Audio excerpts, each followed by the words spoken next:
Subscribe to Padma's Kitchen and press the bell icon for more videos.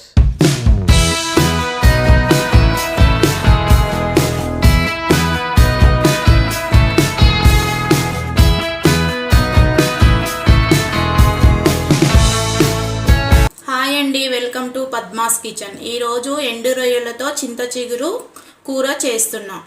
కావలసిన పదార్థాలు: ఎండు రొయ్యలు, చింత చిగురు, ఉల్లిగడ్డ, పచ్చిమిర్చి, అల్లం ఎల్లిగడ్డ పేస్టు, ఎండు కారము, ఉప్పు, గరం మసాలా, పసుపు, నూనె, కొత్తిమీర. ఇప్పుడు స్టవ్ వెలిగించుకున్నాం కదా, వాటర్ పెట్టుకోవాలి. వాటర్ ఎందుకంటే ఎండు రొయ్యలు ఫ్రెష్గా కడుక్కోవడానికి. ఫస్ట్ మనం వేయించుకున్న తర్వాత మంచి తోకలు తలకాయలు అన్నీ తీసేసుకొని క్లీన్ చేసి పెట్టినాం. 40 గ్రాములు రొయ్యలు తీసుకున్నాం. నీళ్ళు బాగా మసలేటప్పుడు ఆ రొయ్యలను తీసుకొచ్చి నీళ్ళలో వేసేయాలి. నీళ్ళు బాగా మసులుతున్నాయి కదా, ఇప్పుడు ఈ ఎండు రొయ్యలను వేసేసుకోవాలి. ఇంట్లో నీళ్ళల్లో ఎక్కువసేపు పెట్టుకోవద్దు. చాలా సన్నం ఉంటే తొందరగా ఇట్లా వేడి చేయగానే స్టవ్ కట్ చేసుకోవాలి. ఇట్లా కలిపేసుకోవాలి. కొద్దిగా లావు ఉండి కొద్దిగా ఇసుకలాగా మనకు నచ్చకపోతే కొద్దిగా మూత పెట్టి లైట్గా అట్లా వేడి చేసుకోవాలి. మరి ఎక్కువ చేసినాం అనుకో ఉడికి మళ్ళీ మెత్తగా అయిపోతాయి. కూర అంత టేస్ట్గా ఉండదు, చితికిపోయినట్టుగా అనిపిస్తుంది.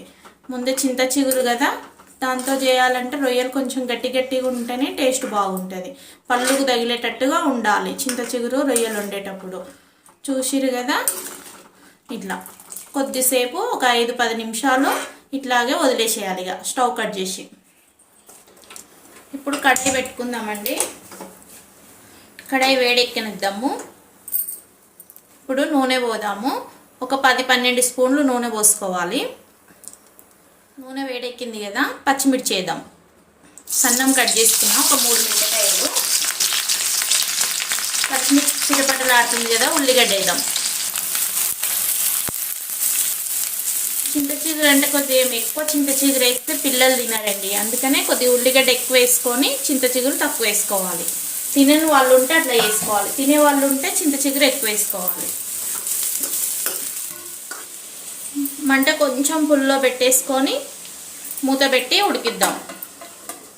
ఒక 10-15 నిమిషాలు మధ్యలో కలుపుకుంటూ ఉడికించుకోవాలి. ఉల్లిగడ్డ మాడకుండా చూసుకోవాలి. 15 నిమిషాలు అయింది కదా, నేను మధ్యలో మూత తీసుకుంటూ కలుపుకుంటూ చేసుకున్నా. ఇది చూడండి ఎట్లా అయిందో.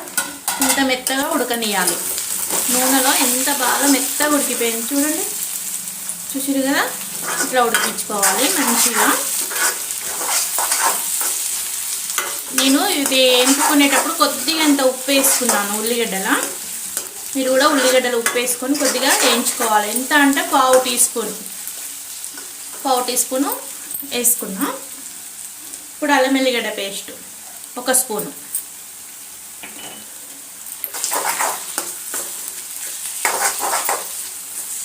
తొందరగా అవుతుందండి కర్రీ, తొందరగా వేసుకోవచ్చు. మనము రొయ్యలు వేయించుకోవడమే ఆలస్యము. అవి వేయించుకొని క్లీన్ చేసి పక్కన పెట్టేసుకొని ఉల్లిగడ్డలు కట్ చేసుకొని చింత చిగురు క్లీన్ చేసుకొని చేసుకుంటే తొందరగా అయిపోతుంది. పెద్ద రిస్క్ అనేదే ఉండదు. ఇప్పుడు పసుపు వేద్దాం 1/2 టీ స్పూన్. అన్నీ ఒక్కొక్కటి వేసుకుంటూ కలిపితేనే అన్నీ మంచిగా ఉల్లిగడ్డలకు పడుతుంది. అందుకనే నేను ఒక్కొక్కటి వేసుకుంటూ కలుపుకుంటూ వేస్తుంటా. ఉల్లిగడ్డ ఎంత మంచిగా నూనెలో ఉడికితే అంత టేస్ట్ వస్తుంది. లేదంటే పచ్చి వాసన వచ్చినట్టుగా కొద్దిగా నిల్వ కూడా ఉండదు. పొద్దున వండితే సాయంత్రం వరకు ఖరాబ్ అవుతుంది. మనం ఏ కూర వేసుకున్నా కానీ ఉల్లిగడ్డ మాత్రం మంచిగా వేపుకోవాలి. అప్పుడే కూర టేస్ట్ వస్తుంది. కూర ఏమైనా మిగిలినా కానీ ఒక రోజంతా తినగలుగుతాము. ఇప్పుడు 1.5 స్పూన్ కారము, ఎండు కారము. ఇప్పుడు ఉప్పు 1 టీ స్పూన్ ఉప్పు వేస్తున్నా. దొడ్డుప్పు. ఎందుకంటే చింత చిగురు కదా కొంచెం పుల్లగానే ఉంటుంది, కానీ అట్లా అని చెప్పి ఎక్కువ వేస్తే కూడా విషమవుతుంది. కొద్దిగా 1 టీ స్పూన్ వేసుకుంటున్నా ప్రస్తుతానికి. తర్వాత తినేటప్పుడు చూసుకొని సన్నుప్పు కూడా వేసుకోవచ్చు. నాకు ఉప్పు తక్కువ పడుతుందండి, ఎందుకంటే అల్లం ఎల్లిగడ్డ పేస్టు చేసుకునేటప్పుడు ఉప్పు వేసి చేసుకుంటా. గరం మసాలా వేసుకునేటప్పుడు కొద్దిగా ఉప్పు వేసి చేసుకుంటా. అట్లా నాకు కొంచెం ఉప్పు తక్కువ పడుతుంది. అందుకని మీరు కూడా చూసి వేసుకోండి.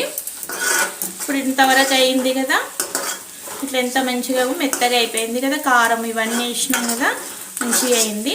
ఇప్పుడు మనం ఏం చేయాలంటే బాగా మగ్గనియాలంటే ఈ కారము ఇవన్నీ మాడిపోకుంటూ చూసుకోవాలి. కొన్ని వాటర్ వేసి ఉడికియాలి, ఎక్కువ వాటర్ పోయొద్దు. ఇప్పుడు నేను కొంచెము 1/2 కేజీ ఉల్లిగడ్డ వేస్తున్నా కదా, ఒక 4 టీ స్పూన్ల వాటర్ పోస్తున్నా. కొద్దిగా మెత్తగా పడుతుంది, మాడిపోకుండా కూడా ఉంటుంది. ఇది ఒక 5 నిమిషాలు ఇట్లా ఉడికించుకోవాలి. ఉడికించుకోవాలంటే మళ్ళీ మధ్యలో మధ్యలో చూసుకుంటూ కలుపుకోవాలి. ఓకేనా? చూద్దామండి. 5 నిమిషాలు అయింది. మనం కారం ఉప్పు పసుపు వేసుకున్నాం కదా, 5 నిమిషాలు అయింది. చూడండి ఎంత మంచిగా మాడకుండా ఎంత బాగా నూనె అంతా పైకి వచ్చి ఉల్లిగడ్డ మొత్తం మెత్తగా ఉడికింది. ఇట్లా ఉడకాలి ఉల్లిగడ్డ, ఇట్లా ఉడికితేనే కూర మాత్రం టేస్ట్గా ఉంటుంది. ఇప్పుడు మనం ఏం చేద్దామంటే 40 గ్రాముల రొయ్యలు క్లీన్గా చేసుకున్నాం కదా, ఇవి ఇందులో వేసేసేయాలి. చెప్పిన కదా వేడి నీళ్ళలో వేసి చేస్తే చాలా బాగుంటుంది. ఇట్లా కడుక్కోవాలి. తినేటప్పుడు కూడా మనకు కౌసు స్మెల్ కానీ ఏది రాదు, చాలా టేస్ట్గా ఉంటుంది. మీరు కూడా ఇట్లానే ట్రై చేయండి. ఆ వంటలు కనుక మీకు నచ్చినట్టయితే షేర్ చేయండి, లైక్ చేయండి, సబ్స్క్రైబ్ చేయండి. ఇంకా ఏమైనా వెరైటీ వంటలు ఏమైనా కావాలంటే కామెంట్స్ పెట్టండి. నేను చూసుకొని మీకు కంపల్సరీ మీరు అడిగింది చేసి పెడతాను. రొయ్యలు వేసిన తర్వాత 2 నిమిషాలు ఇట్లా ఉడికించుకున్నాం కదా, చూడండి ఎంత బాగా అనిపిస్తుందో. రొయ్యలు తక్కువ వేసుకుంటామండి, ఎక్కువ వేస్తే ఎందుకో కర్రీ నాకు అంత ఇష్టం ఉండదు. అందుకనే కనిపించి కనపడినట్టుగా రొయ్యలు ఉండి, చింత చిగురు తక్కువ ఉండి, ఉల్లిపాయ కొద్దిగా ఎక్కువ ఉంటే ఎంత బాగుంటుందో అసలు. రొయ్యల కూర తిన్నా కొద్దీ తినాలనిపిస్తుంది, కానీ చేసేవాళ్ళు ఉండాలి కదా అట్లా తినాలంటే కూడా. అందుకని ఇప్పుడు నేను ఒక 70 గ్రాములంతా చింత చిగురు వేసుకుంటున్నాను. లేత చింత చిగురు ఫస్ట్ టైం, ఇప్పుడిప్పుడే కొత్తగా స్టార్ట్ అయింది మార్కెట్కి రావడము. లేతగా ఉంది చూడండి. ఇట్లా వేసుకున్న తర్వాత ఒక 5 నిమిషాలు మూత పెట్టి వదిలేద్దాం. 5 నిమిషాలు చింత చిగురు వేసి పెట్టాము కదా.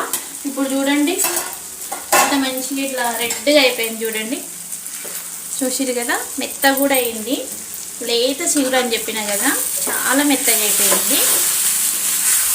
మనం మళ్ళీ వాటర్ పోసుకోవద్దు. ఇక మనం కారము పసుపు అవి వేసినప్పుడు వాటర్ వేసుకున్నాం కదా, ఆ వాటరే మనకు మస్తు అయిపోతుంది. కొద్దిగా ఆయిల్గానే ఉండాలి కూర, అట్లా ఉంటేనే మనకు టేస్ట్ ఉంటుంది. గరం మసాలా మాత్రం చాలా తక్కువ వేసుకోవాలి, ఎక్కువ వేసుకోవద్దు. ఎందుకంటే ఉల్లిగడ్డలే చాలా ఘాటుగా ఉంటాయి కాబట్టి మనం తక్కువ గరం మసాలాలు వేసుకోవాలి. మీకు ఎక్కువ కారం తినగలిగితే వేసుకోండి. ఆల్రెడీ ఇంట్లో పచ్చిమిర్చి ఎండుకారం వేసినాం కదా, దానివల్ల గరం మసాలా మాత్రం తక్కువ వేసుకోవాలి. ఇప్పుడు గరం మసాలా వేద్దాం. యాలకులు, లవంగాలు, ధనియాలు అన్నీ కలిపి దంచి పెట్టుకున్నాం.